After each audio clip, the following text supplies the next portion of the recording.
Assalamualaikum warahmatullahi wabarakatuh. Perkenalkan, nama saya Jojo Lindi dari Keperawatan S1 semester 2 kelas B dengan NPM 222201125. Saya akan menjelaskan adaptasi dan perubahan sel. Yang pertama ada identifikasi, tuliskan bagian sel pada gambar di atas ini ya gambarnya.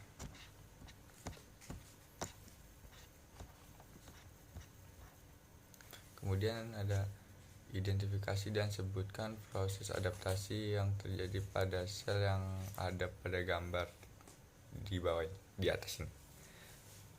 Adaptasi sel yang terjadi adalah atrofi. Contoh kasus atau penyakit yang memungkinkan sel mengalami adaptasi seperti dalam gambar adalah pada orang yang lumpuh. Kenapa sel bisa mengalami proses adaptasi tersebut? Penyebabnya karena iskemia disusai atau jarang digunakan, berkurangnya beban kerja sel, kurang nutrisi, dan jaringan yang tumbuh mencapai batas normal namun kemudian mengalami penyusutan. Adaptasi sel yang terjadi adalah hipertrofi.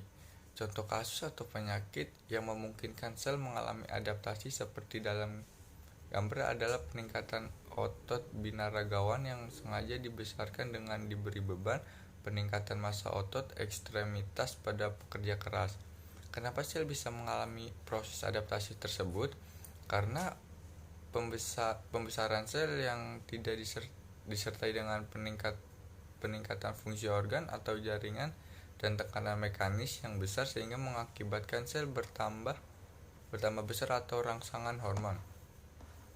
Kemudian ada adaptasi sel yang terjadi adalah hiperplasi.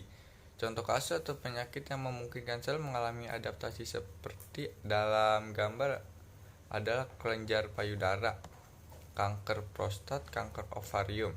Kenapa sel bisa mengalami proses adaptasi tersebut?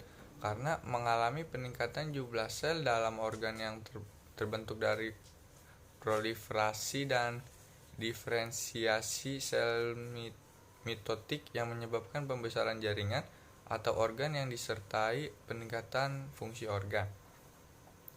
Kemudian adaptasi sel yang terjadi adalah displasi.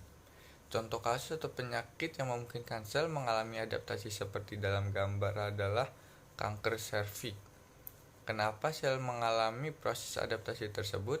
Karena kelainan genetik yang tidak diturunkan dan mutasi gen tertentu. Sekian dari saya, Jojo Lindi. Wassalamualaikum warahmatullahi wabarakatuh.